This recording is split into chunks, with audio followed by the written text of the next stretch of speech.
Hey, all it's Tuesday morning, 8 a.m., and that means it's time for Trash Talk. I got my coffee. You got your coffee there too? No, I'm out Oh, actually. whoa. Yes, I am out. I don't need any more right now. I drank a lot, so I'll have some water over here and I'll be all right. There you go. Okay. And I see you're sitting in your library. Yes, it's a very well managed library. Looks familiar to some, but I've read a lot of books over the years. Yeah. I've been over to Brandon's house and all. He's got this little tiny living room and a little tiny kitchen over there, but his library is incredible. It's true. Yes, my life. This is it. This is all I got. So, Sit there for hours. Well, I picked out a subject today because I've been fascinated at the titles that people have been giving books, lately. When I say lately, over the last year or two, when you look at things like John Grisham, some of the John Grisham books and everything, it's usually two or three words, you know, sure. the this or that, and that's the title of the book, and I think that's what draws you in, is that short title of the book. Ken Follett is the same way. They're both mystery writers and all, and maybe it's true more for nonfiction than for fiction. But today, the titles on books, like for instance, I saw one that says "How to Escape from Hell." I thought, Get a okay, divorce. that's kind of interesting. I it kind of makes you want to know a little bit more about it. But then it's "How to Escape from Hell: Studies and Interpretations of the Afterlife." Well, to me, kind of that might say, I like the title "How to Escape from Hell," but the subtitle, if you will, for the book and all kind of drives me away. Do you find that sometimes that the book cover has got too many words and maybe gives Yes. too much information? So titles in general, whether that be for a book, a movie, an album, a podcast episode, um, man, they're crucial. And I run into problems sometimes because sometimes for me, when I'm thinking of a title, I can have a really good one. I'm like, dang, that nailed it out of the park. Boom. Yeah. And then sometimes it's too short. I have that with my podcast sometimes. I've even gone back and looked at episodes, but like, it's too short. But then I've also looked at other ones. I'm like, dude, that's too long. Like, it's a struggle because just because it's a good title doesn't mean that it should be the title of your book. I think a lot of times, if you're going for a book like that, you almost have to put the description of what it is anyway, but maybe just put it on the back or something. Well, and that's the other thing that to me, it kind of muddies up the cover of the book, because the cover of a book usually has a good some good art on it, whether it is live art, a photo, a picture, a picture of scenery or whatever, and then you've got the name of the book and you've got the author. If you want to know a little bit more about what is inside of the book before you open it, flip it over and look at the back, because the back usually has a brief synopsis, that Sure. it's a mystery story of three men who go off in this direction, whatever, and then it usually has a couple of recommendations. Right, right. Somebody that says, "I read this book and it was riveting," New York Times, or that kind of, and that's what kind of helps build the interest. But when it says, the title is "My Journey Home: colon how I got from here to around the world and back and through this country and that country and all, in order to arrive back in my living room," by Well, so and so, the author. well, then the other thing too to me is the my journey home. Then Obviously, if you need to explain so much more, don't put my journey home, because that could mean anything. It could be literally, or it could be like you suffered an illness and this is Yeah. your road to recovery, or you were an addict or a drug dealer. It's Ex- all kinds of things. So I feel that way. Sometimes I think it's appropriate if a book is in a series. So let's look at one of the classics. Let's look at Lord of the Rings. So you have Lord of the Rings, the Fellowship of the Ring. Makes Right. sense. Lord of the Rings, the Two Towers, Lord of the Rings, Return of the King. That's a series. Star Wars, Return of the Jedi. Right. That's a series. But when you have a title of a book and you don't plan on making it a series, I think I don't know if you should have a second subtitle all the time. And I think people do that because they don't have a good main title 9 times out of 10. I mean, my favorite, I'm a simple kind of guy. There was Rocky, there was Rocky 2, there was Rocky 3, there was Rocky Right. 4. I think we're up to what, Rocky 14 or something. Well, now we just moved on to Creed. So, which by the way, those movies are excellent. But, Yeah, yeah. But to me, I'm sometimes I think that it's going to turn me off if I read too much into that subtitle for the Yeah. book, because it's not grabbing me to come in. I've seen that with movies. And I'm going to pick on Avatar. We all know how much I hate Avatar, but the new one, Avatar, The Way of the Water. I hate that name with a passion. I think it sounds awful. There's nothing intriguing about The Way of the Water. They literally could have just said Avatar 2. Right. Right. I mean, since Avatar was a multi-billion-dollar movie, and for some reason people like it, when they came out with the second one 37 years later, they could have said, hey, Avatar 2, The Way of the Water just sounds Yeah. And Or Avatar Revisited. I don't know. Avatar, well, you don't want to say revisited, because then they're going to think that it's the same movie redone, remastered, and all that. So Yeah. you've got to have something. But again, when you look at books, there's been a lot of books that I've read, and I'm like, oh, I wonder if this is a series. And then I go find out, I'm like, oh, it's not. So why is there 17 titles on this book? Yeah. Yeah. It just, I don't know. There's another one out called Serial Killers.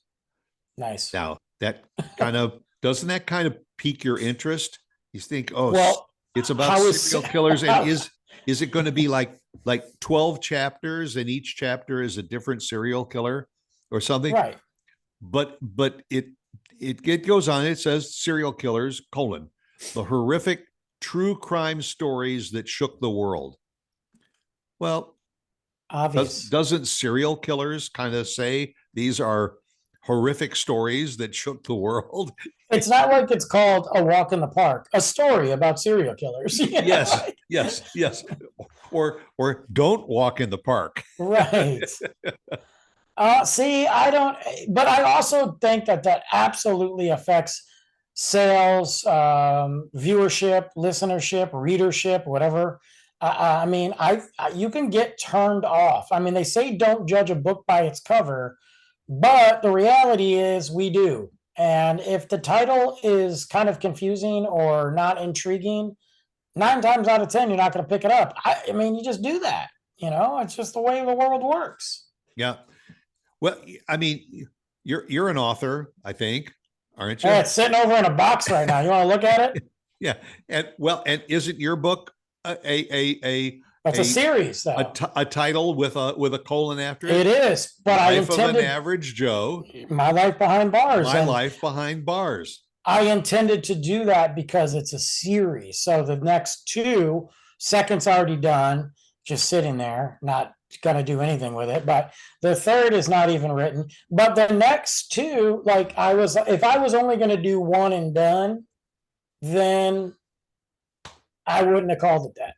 I would have came up with something else. But to me, I'm like, I like the idea of a series. So if I ever decide when I'm 75 to come up with a new series, then I would change it. You know what I mean? Or a one-off.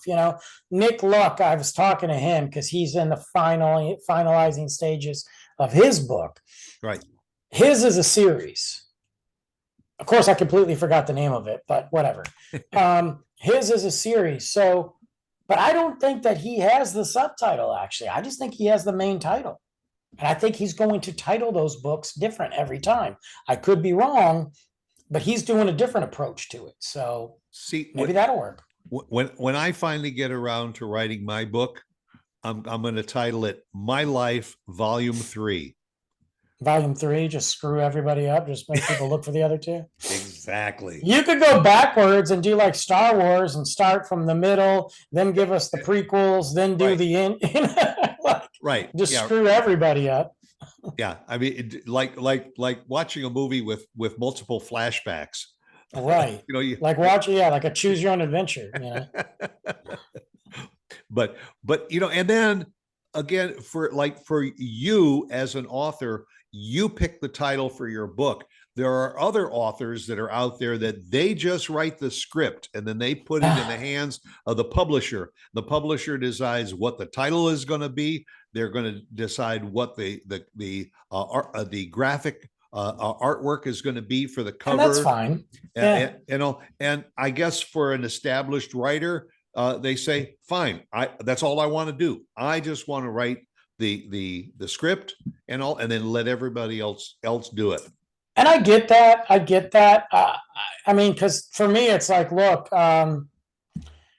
you know, you have this idea, and you're going to just throw it out there, whether it's right, wrong, good, bad, doesn't matter. You're going to eventually throw it out there, and so you might as well just commit to all of it. I'm not an artist, so I didn't design the cover. You know, I just said, this is my book. Make something that makes sense. You know. But doesn't that give you an opportunity, like to reach out to a guy like our friend Nick and say, "Look, yes. I'm writing this book, and yes. Nick, how would you like to do the artwork?" Absolutely, I think it's a circle thing. You know, like yeah. you know, like when I talked to my other buddy Ken back in Michigan, who's I think on his second or third book right now. You know, hey, what are your thoughts on the covers? You know, since you've got 3 of them out there already, or 4 of them out there, yeah. What are your thoughts on the covers? On this, you know, you get other, because if you leave it up to somebody like one of these companies, it's not to say that they're not going to put their best interest at heart, but it's all about the money. How much did you pay them to come up with it? How much are they getting? You know, if it's just a stamp, here you go, boom, they don't care what the cover is. Right. You know, I don't know.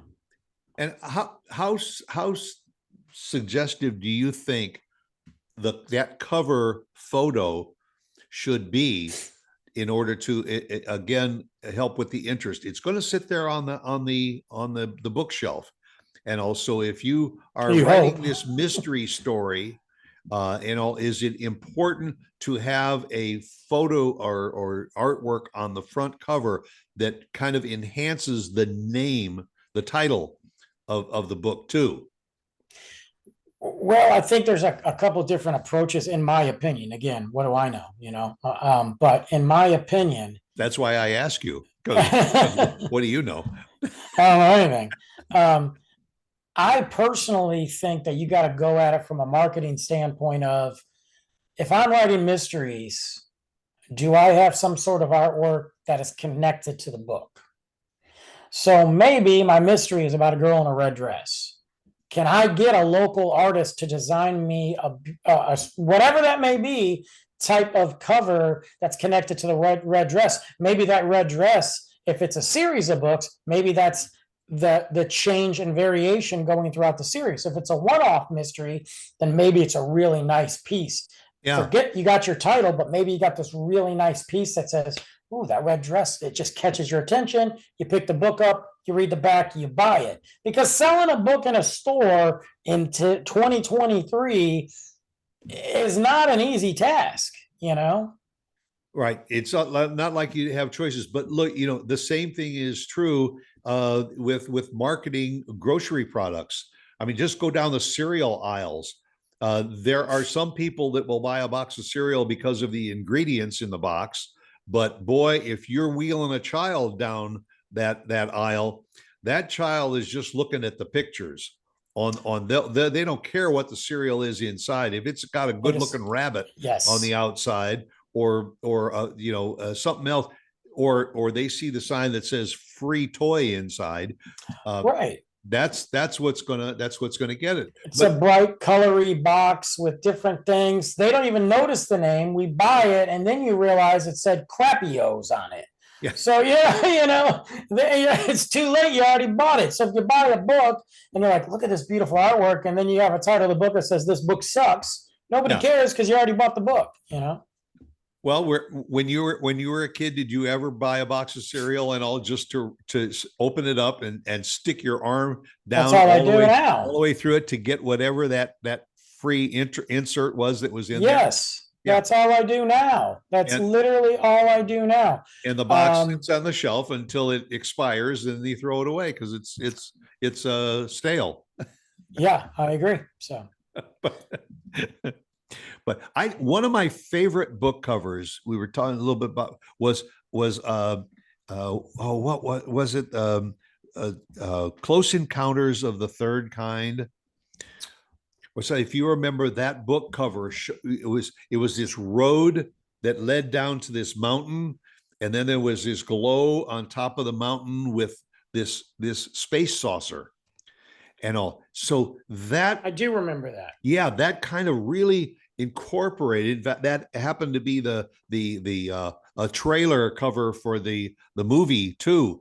Was that in pictures kind of explain what was going to happen inside the book and all, because you saw the space saucer, the mountain, the glow, the long road, and that would kind of grab me, and not knowing what the book was all about, that would have piqued my interest right from the get-go.